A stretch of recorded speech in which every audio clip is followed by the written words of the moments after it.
So welcome to the inside of the vehicle. We are going to go ahead and get this radio out so we can see which harness it's using. Even though we go to pack-audio.com to figure out what harness we need, we just like to validate it before we go ahead and start wiring it up on the bench. I can't tell you how many times Paul has handed me a harness. I've wired it up on the bench and come pull the radio out afterwards and it's totally the wrong harness, and he'll be like, well, they listed two and I just gave you the first one. Do yourself a favor and always pull the dash and see the back of the radio. We get asked a ton of times, what harness does my car need? What does this look like? Planning on putting the install in. Pull the radio out, take a picture of it, go onto the internet, go to the places like pack-audio.com. You can compare it to the picture they give you. They put that picture up there so that you can compare the two. Now to get this off, we just simply have to pop this front panel off. For that, we just need a panel tool. This is our new wedge that we're using. You can find all the tools that we use for our installs on DNF tool drawer. There's links to them all there.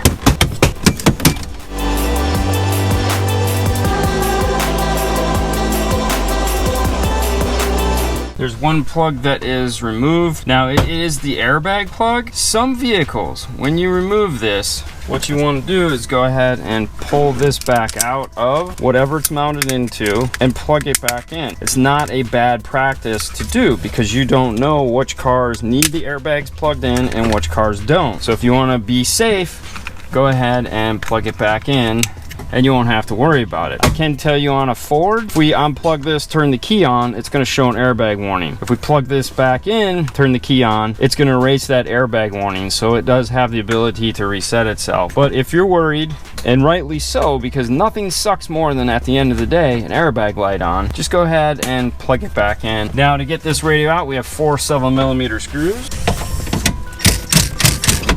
And then the unit will pull out. Now there is 2 harnesses on this. This harness here is typically the auxiliary Sirius XM or the data connection. If this was a data car, it would all be in this smaller harness here.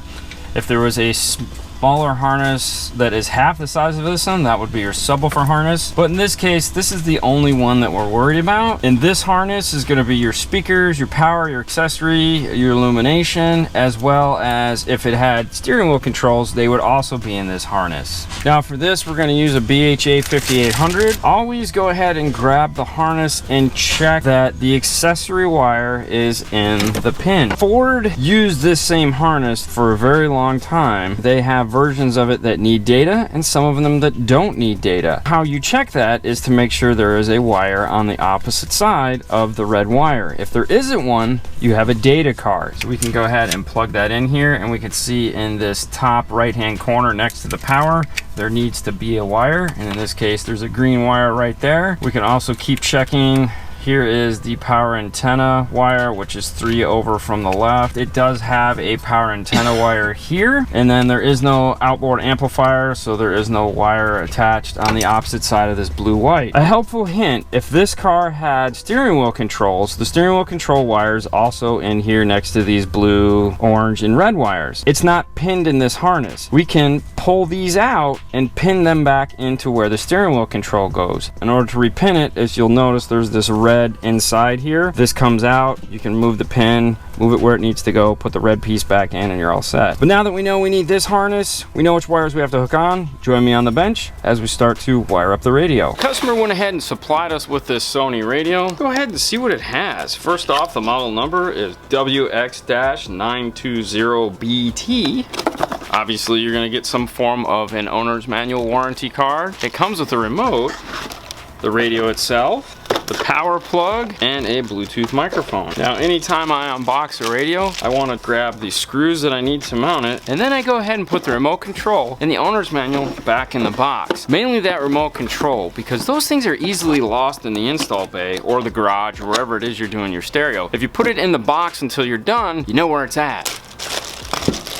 So Sony uses the upside down L chassis. And what I mean by that is obviously this would be the right way L chassis and this is the upside down L chassis. It's a single DIN back but with a double DIN front. This is helpful depending on some of the installs you might be doing. For one, it's going to give you plenty of room here for any excess wire. When you're doing a smart harness, there's that brain box and it's easy to mount those under here. If the dash is just tight, that frees up a lot of space. So this is a really really nice way to do it. Sony is making this so that for us, the installers, they're not just wasting room in the dash, because as we all know, room in the dash is tight, and that whole big open chassis that's not doing anything is a waste of space. Let us have that back. Like most Sonys, it's got a knob. That is one of the things that Sony has carried through their radios. It's a CD player. Now this harness is just a straightforward harness as far as that goes. It's going to have our 8 colored speaker wires here, which is going to match up to this if we were just doing a radio install, but we're not. We're adding an amplifier, so we're not going to be using these. For those of you that are going, what are the colors? We have white is driver's front, gray is passenger front, green is driver's rear, and purple is passenger rear. There's a solid and a stripe. The stripe is negative. We have the blue-white, which is our amplifier turn-on, which we will be using. We have an illumination wire, which is orange-white. Then we have the red accessory, the yellow memory, and the black ground. Now, they give you a long ground wire like most manufacturers do, just in case you actually need to take this to a chassis ground. I will tell you that this is helpful, especially in Toyotas and Nissans. For us, what we're going to go ahead and do is connect the portion that we're going to be using to power up the radio. Because this has an amplified antenna adapter, we are going to connect that to our accessory power and not our remote turn on. The reason why we're not going to do that is a lot of times this draws way more current than the remote turn on is designed to handle, and especially since we're going to be turning on an amplifier, we don't need that excess draw. Now, it's not a powered antenna that is actually going up and down. Those will typically have a relay on them, so they're not drawing a ton of power. We'll also go ahead and cap off all these speaker wires that we're not going to be using because we don't want the amplifier in the radio to short out.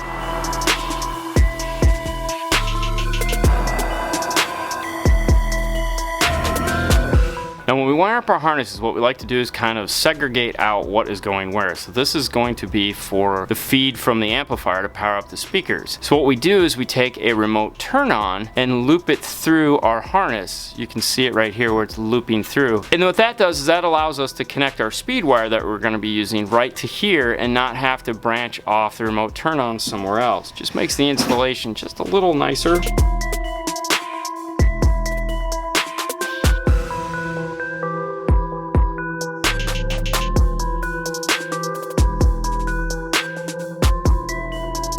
Now the harness is done. What you want to do is anytime you do the shrink wrap, before you tape up over it, if you're going to be taping up over it, make sure this is cool to the touch before you're doing it, because shrink wrap will stay pretty soft until then, and if you tape up over it and make the tape real tight, you run the risk of having wires poke through, causing a short. So just let this thing cool off and then you can tape it up. Let's go ahead and take a look at the dash kit.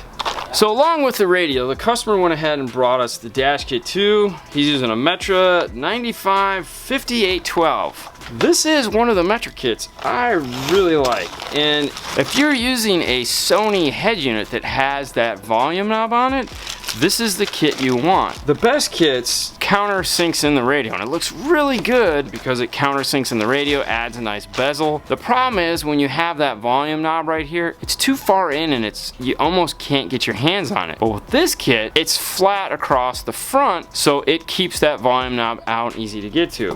Now, even though this radio has a volume knob, it's sticking out really far. That's not going to be an issue. And in this case, the other kit might have been a better option because of how far this is going to stick out. Even though he brought us this kit, is just go ahead and we'll take this kit back and go ahead and grab the right kit for this particular radio. Because we stock both kits for different situations, so it's not like it's that big of a deal for us.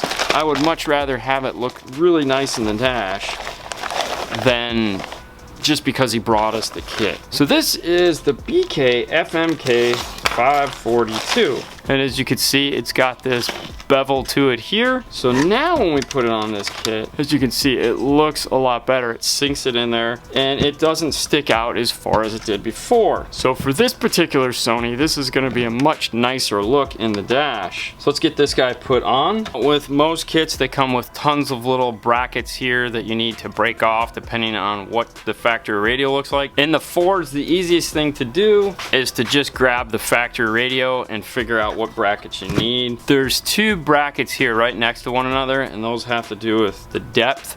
The easiest thing to do for that is to just go ahead and measure with a tape measure and or test fit it in the car, putting that front bezel back on to see which one you need. Now, since we're not doing a single din, we're doing a double din, this piece right here is gonna break off because this is for the pocket. Now, the best tool for cutting all these things off, along with a set of nice flush cutters, is a sanding disc. That'll allow you to get in here and keep this stuff nice and smooth, because you want this smooth up against the frame of the radio. Another nice tool to have for this is a set of duckbill's pliers. Duckbill means it's a flat head like this, it's not a needle nose. You can go ahead and grab on, get nice and flush, and just twist, and it'll pull it off and keep it flush. It cuts down the amount of sanding you have to do. The problem with the duckbills is when you get to a portion like this that jets out, it will typically break the kit, and you don't want that. In that case, it's just easier to sand it off and go ahead and cut it flush. And now what we'll do is we'll go ahead and put this in here, and we can measure from the front side of this to the back side of that, and that puts us at 7/8.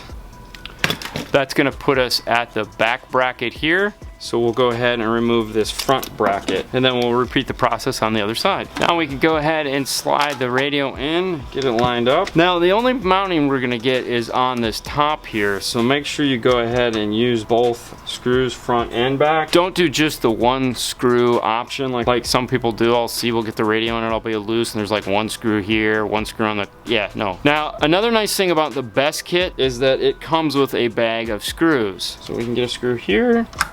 And then check your gapping. Make sure that the radio is straight. Make sure that the gap is level all the way across. Check to make sure if you can see daylight between the kit. That's important. We have this really bright light over here out of frame so that we could film, but it also makes it really nice because it shows the gapping and the lines really well. So this is mounted in there.